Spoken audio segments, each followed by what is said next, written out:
What's up guys, Isaac Painter, hope you're all doing well. Today we're going to be talking about how to plan a video shoot the right way.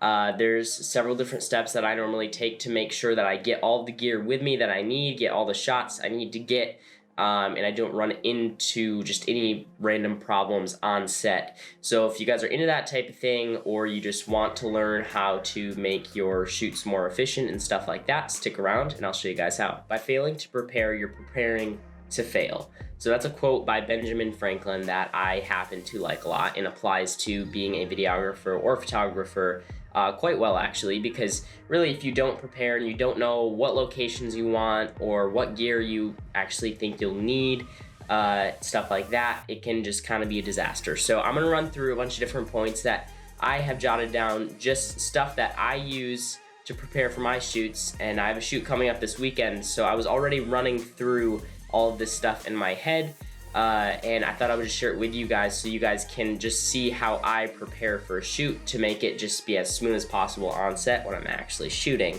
So let's get right into those points. So the first point is checklists. So if you're not using checklists, you definitely should be, because before a shoot what I'll do is I'll write down either on paper or just in my notes on my iPhone, and I will just write everything down from every specific piece of gear, like an SD card to a camera body to every specific lens, filter, everything that I know I'm gonna need on set, I'll write down, or anything else I need to remember.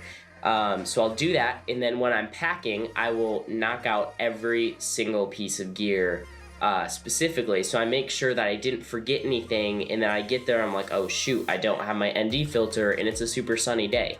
So doing that can definitely help solve a lot of problems, because I know you've probably had the experience where you get to your location and you're like, oh my goodness, I forgot whatever it may be. You forgot your lens. If you forgot your camera, that would be a problem. So you should definitely be using checklists to help you pack the most efficient way.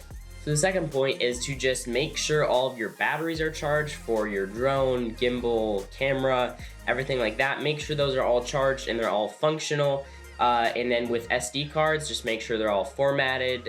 Make sure there's not anything on them that you don't want to get rid of. So get all your SD cards in line, get all of your batteries charged, make sure they're all working correctly before you bring them onto a shoot, so you don't run into any problems, more problems than you need on set with like, oh, my memory card isn't working. And another note with that is to make sure you have more than one SD card, because it happens more than not that your SD card will be like, this is not working with this camera. You need to have a different format, or it's not fast enough for this frame rate. So make sure you have extra SD cards and make sure everything's charged and is functioning the right way. The third point kind of goes hand in hand with the second point, and that's to just make sure that all of your gear is functioning well. Make sure that your lenses are clean, that nothing's cracked or nothing's not turning on, because you would definitely not want to get on set and have a shoot, say that you needed a gimbal for like 80% of the shoot and your gimbal's not working when you get there. That would definitely be a problem. So just make sure overall that all of your gear is working and in the right just functioning the right way. That's definitely a huge tip I can give you, just to make sure that you don't run into any problems while you're shooting. So the fourth and final tip is kind of optional depending on what your workflow is, but that would be to make a shot list or a storyboard, or both. I personally like to make shot lists more than storyboards. That's just kind of what I've always done. But having a shot list or storyboard can be extremely helpful to make sure you don't miss any shots.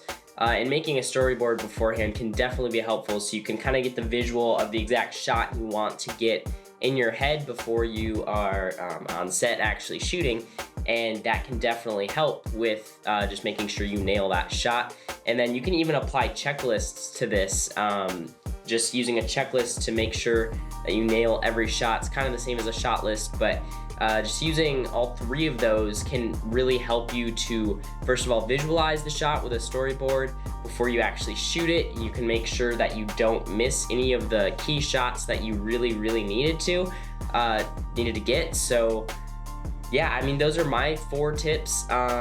that just I have that I use for all of my shoots and preparing for the shoots. So I hope that you guys learned something from this video. I hope this video was helpful to you.